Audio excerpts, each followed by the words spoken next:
Hi සුබ දවසක් ඔයාලට කාලෙකින් vlog එකක් අරන් යන්න කියලා හිතුණා. අද මම ඔයගොල්ලන්ට පෙන්නන්නේ විශේෂිත ශාකයක් ලංකාවට බලල් පහුර ගැන.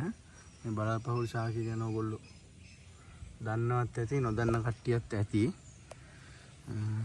මේක හරියට දැනගෙන තමයි හදා ගන්න ඕනි. මේක මල් වෙලා හරියටම දැනගෙන හදා ගන්න ඕනි මේක. නැත්තම් මේක ගියොත් හැම මේ ගස්වලම මුළු ඔක්කොම විනාශ වෙනවා. ඔක්කොම පඳුරු ටික ඔක්කොම යනවා. මේ මම හදලා තියෙන මේ බිත්තිය.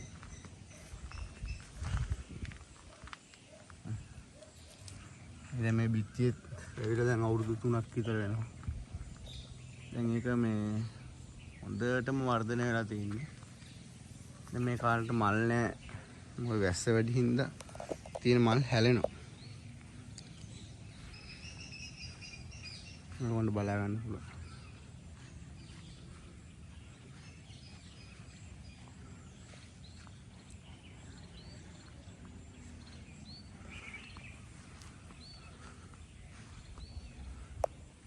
මේක හරියට කප්පාදු කරලා හදා ගන්න ඕනේ ලස්සනටම. නැත්තම් මේක බැල් එක තැන් වලට යනවා.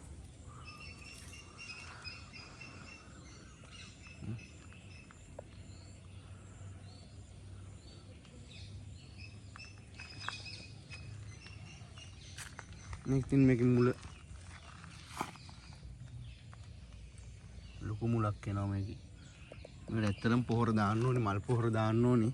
මල් පොහොර වනේ ඇල්බර්ට් සොලියුෂන් උත් හොඳයි. මේකට ඇල්බර්ට් සොලියුෂන් වලින් මේ ගොඩක් මල් ගන්න පුළුවන් අවුව දවස් වලට.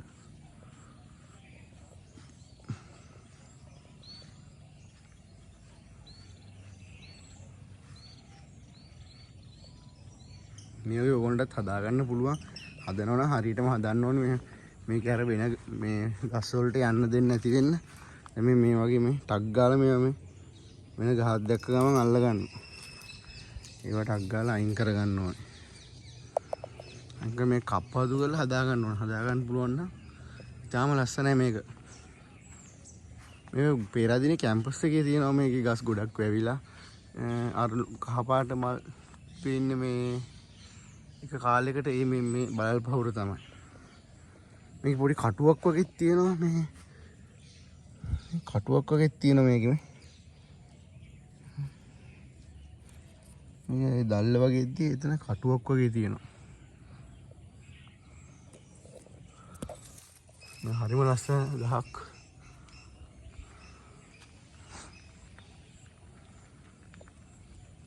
ඔගොල්ලොත් මේ වගේ මේ ගහක් මේ වගේ තැනක මෙහෙම බිත්තියකට යනවා ගානට අල්ලගෙන. ඒකට බලල් පහුර කියලා කියන්නේත් මේ හරි ලස්සනයි. මම මේ හදලා තින් දී බලන්න. මම ගාඩන් එකේ ඒක කොටසක් හදලා තින් ඉදිය. මේකේ ලස්සනටම දැන් වැල ගිහින් තියෙන. දැන් මේකට නම් අවුරුදු 3ක් විතර ගියා මේ වැල මෙච්චර හොඳට හැදෙන්න. හරි ලස්සනයි.